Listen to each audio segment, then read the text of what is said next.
এটি white house, যেখানে বিশ্বের সবচেয়ে ক্ষমতাধর ব্যক্তি মার্কিন যুক্তরাষ্ট্রের রাষ্ট্রপতি এবং তার পুরো পরিবারের বাসস্থান। তবে অবশ্যই এটি কোন সাধারণ বাসিন্দাদের জন্য নয়। হোয়াইট হাউস সমগ্র বিশ্বের সবচেয়ে গুরুত্বপূর্ণ ভবনগুলোর মধ্যে একটি করে তোলে এবং মার্কিন যুক্তরাষ্ট্রের উপর আক্রমণের সবচেয়ে বড় লক্ষ্যবস্তুগুলির মধ্যে একটি করে তোলে। সুতরাং এটি কিভাবে সুরক্ষা রাখা হয়, ভিতরে কি আছে এবং আরো গুরুত্বপূর্ণভাবে সরকার এর নীতি কি লুকিয়ে রেখে তা জানবো রহস্যময় পৃথিবী থেকে। হোয়াইট হাউস মূলত নামকরণ করা হয়েছিল এক্সিকিউটিভ 1790 সালে ওয়াশিংটন কংগ্রেস একটি আইনের সাক্ষাৎ করে ঘোষণা করে যে সরকার পোমাক নদীর তীরে 10 মিটার বর্গক্ষেত্র এমন একটি জেলা যেখানে তারা হোয়াইট হাউসের নকশা করার জন্য প্রতিযোগিতার আয়োজন করে। ওইখানে 9টি প্রস্তাব জমা দেওয়া হয়েছিল, যার মধ্যে একটি ছিল ভবিষ্যৎ রাষ্ট্রপতি থমাস জেফারসন। কিন্তু শেষ পর্যন্ত জেমস হবিন তার একটি রাজকীয় প্রাসাদের মতো নকশা দিয়ে জয়লাভ করে। কাঠামোটি ছিল 3 তলা এবং 100টিরও বেশি কক্ষ এবং 1800 সালে বেলে পাথরে নির্মিত হবে। রাজ্যের সরকার হস্তান্তরিত হয় ফিলাডেলফিয়া থেকে ওয়াশিংটন এবং দেশের দ্বিতীয় রাষ্ট্রপতি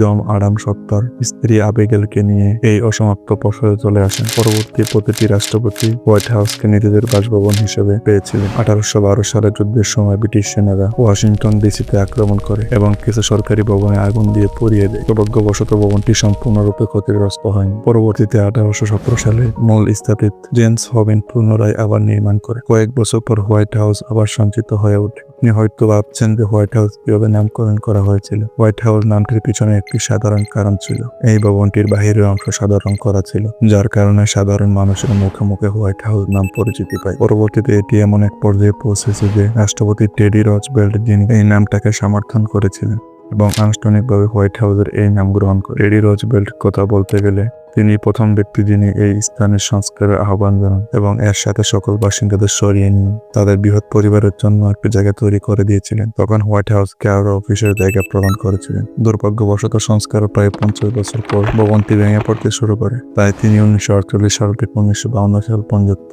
এটি সম্পূর্ণ সংস্কার করার জন্য কাজ শুরু করে। এই সময়ের ভিতরে অনেক অংশ সম্পূর্ণরূপে ধ্বংস হয়। পরবর্তীতে স্থিতিশীলতা নিশ্চিত করার জন্য একটি স্টিলের ফ্রেম দিয়ে পুনরায় নির্মাণ করা হয়। তারপরও মেয়াদে তার পছন্দ অনুযায়ী হোয়াইট হাউসের ডিজাইন করেন। হোয়াইট হাউসের ইতিহাস যতটা আকর্ষণীয় ছিল, আজ তার চেয়েও সম্ভবত আর একটু বেশি আকর্ষণীয়। হোয়াইট হাউসের ভিতরে 132টি কক্ষ আছে এবং 6টি স্তরে 412টি দরজা, 147টি জানালা রয়েছে, 28টি অগ্নিনির্বাপক স্থান, 8টি সিঁড়ি এবং 3টি লিফট রয়েছে, এমনকি কিছু গোপন কক্ষ রয়েছে। এই ভবনটি প্রেসিডেন্ট বা প্রধানমন্ত্রী ভবন নামে পরিচিত। রাষ্ট্রপতি এবং তার পুরো পরিবার যেখানে ঘুমান এবং তাদের অবসর সময় কাটান। ভবনটির কেন্দ্রীয় অংশ জুড়ে মূল কক্ষগুলোর নামকরণ করা হয়েছে গ্লো রুম, রেড রুম এবং গ্রিন রুম।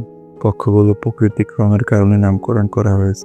কক্ষগুলো বছরের পর বছর ধরে ব্যবহার হয়ে আসছে, তবে কক্ষগুলো অন্যান্য সাধারণ বা প্রচলিত নকশা থেকে আলাদা হওয়ার ফলে এটি সভা বা সমাবেশে ব্যবহার হচ্ছে। অন্যান্য বৈশিষ্ট্যগুলির মধ্যে রয়েছে বেস্ট কনফারেন্স এবং আনুষ্ঠানিক অনুষ্ঠানের জন্য রাজকীয় ডাইনিং রুম, যেখানে কোনো বিশেষ উপলক্ষে আনুষ্ঠানিকভাবে অতিথিদের সম্মানে ভোজনের আয়োজন করা হয়। এটিতে একটি লাইব্রেরি, এমনকি একটি ব্যক্তিগত ডাক্তারের চেম্বার রয়েছে। ভবনটিতে বিনোদনমূলক কার্যকলাপের জন্য রয়েছে একটি সুইমিং পুল, একটি সিনেমা হল এবং আশ্চর্যজনকভাবে একটি বোলিং আলি রয়েছে। এটি মূলত প্রেসিডেন্ট এবং তার অতিথিদের বিনোদনের জন্য ব্যবহার হয়। ভবনটির পশ্চিমে ওভাল অফিস রয়েছে, যেখানে রাষ্ট্রপতির কক্ষ, এতে ক্যাবিনেট রুম রয়েছে যেখানে রাষ্ট্রপতি থাকেন, এতে সিনিয়র উপদেষ্টা এবং মন্ত্রিসভার সদস্যদের সাথে সাক্ষাৎ করা হয়। পশ্চিম শাখার সবচেয়ে গুরুত্বপূর্ণ একটি কক্ষ রয়েছে, যেটা পশ্চিম শাখার নিচতলে অবস্থিত। এটি হোয়াইট হাউসের অন্যতম গুরুত্বপূর্ণ স্থান, যেখানে জরুরি পরিস্থিতিতে প্রেসিডেন্ট, রাষ্ট্রপতি এবং সিনিয়র উপদেষ্টারা এবং সামরিক ও গোয়েন্দা সংস্থাগুলো একসাথে সমন্বয়ে সিদ্ধান্ত নেন। এটি মূলত বেসমেন্ট এর নিচে বা কাছাকাছি গোপন স্থানে অবস্থিত। 1961 সালে বে অফ পিগস আক্রমণের পর রাষ্ট্রপতি জন এফ কেনেডি এটি প্রতিষ্ঠাতা করেছিলেন এবং বছরের পর বছর ধরে পরিস্থিতি কক্ষটিকে একটি উচ্চ প্রযুক্তি কমান্ডার সেন্টারে রূপান্তরিত হয়েছে। এর কাছে সুরক্ষিত ভিডিও কনফারেন্স প্রযুক্তি রয়েছে, যার মাধ্যমে বিশ্ব নেতারা, সেনাবাহিনীর প্রধান, গোয়েন্দা সংস্থা কর্মকর্তারা সবাই একসাথে ভিডিও কলে যুক্ত হন, যার ফলে রাষ্ট্রপতি বিশ্বব্যাপী ঘটনাগুলি পর্যবেক্ষণ করেন এবং দ্রুত সিদ্ধান্ত নেওয়ার ক্ষমতা পান। ভবনটির অন্য পাশে পূর্ব শাখা, যেখানে প্রথম মহিলা অফিস এবং হোয়াইট হাউসের সামাজিক সচিবের অফিস রয়েছে। এর পাশে গোপন স্থানে প্রেসিডেন্টের জরুরি অপারেশন সেন্টার, জরুরি পরিস্থিতিতে রাষ্ট্রপতি এবং অন্যান্য গুরুত্বপূর্ণ কর্মীদের সুরক্ষার জন্য নির্মিত একটি নিরাপদ বাংকার রয়েছে। এই বাংকারটি পারমাণবিক বিস্ফোরণ এবং অন্যান্য বিপজ্জনক আঘাত সহ্য করার জন্য ডিজাইন করা হয় বলে জানা গেছে। এটিতে নির্দিষ্ট বিদ্যুৎ এবং বায়ু বিস্ফোরণ ব্যবস্থা দিয়ে সজ্জিত, যাতে এর বাসিন্দারা চরম খারাপ পরিস্থিতিতেও বেঁচে থাকতে পারে তা নিশ্চিত করে। 11 সেপ্টেম্বর 2001 তারিখে হামলার সময় এই শহরটি জনগণদের দৃষ্টি আকর্ষণ করেছিল, যখন ভাইস প্রেসিডেন্ট ডেক চিনি এবং অন্যান্য উদ্যান কর্মকর্তারা সেখানে আশ্রয় নিয়েছিল। এই শহরটি সুরক্ষায় রোনাল্ড রিগান ওয়াশিংটন জাতীয় বিমানবন্দরকে ঘিরে একটি অন্তত নির্মিত 15 মিটার ফ্লাইট সীমাবদ্ধ অঞ্চলে কেন্দ্রস্থলে অবস্থিত।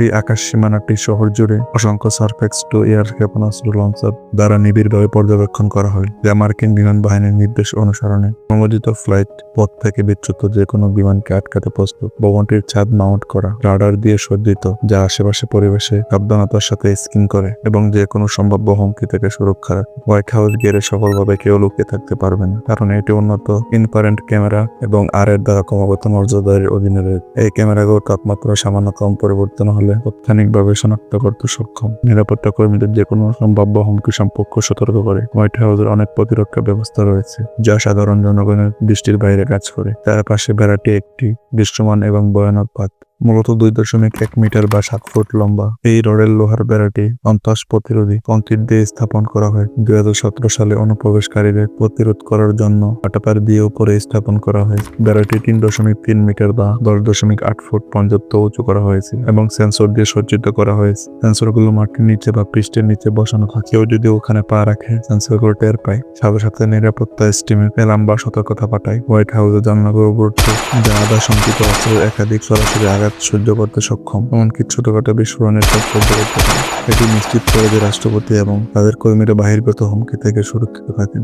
যদি হোয়াইট হাউসের চারপাশে সমস্ত প্রযুক্তি ব্যর্থ হয়, এই জায়গাটিতে সিক্রেট সার্ভিস সদস্য এবং ইউএস পার্ক পুলিশ উভয়ই বিহিত, তাহলে আপনার কি মনে হয় মার্কিন সরকার হোয়াইট হাউসের আড়ালে এমন অনেক কিছু লুকিয়ে রেখেছে যা তারা চায় না যে আমরা জানি?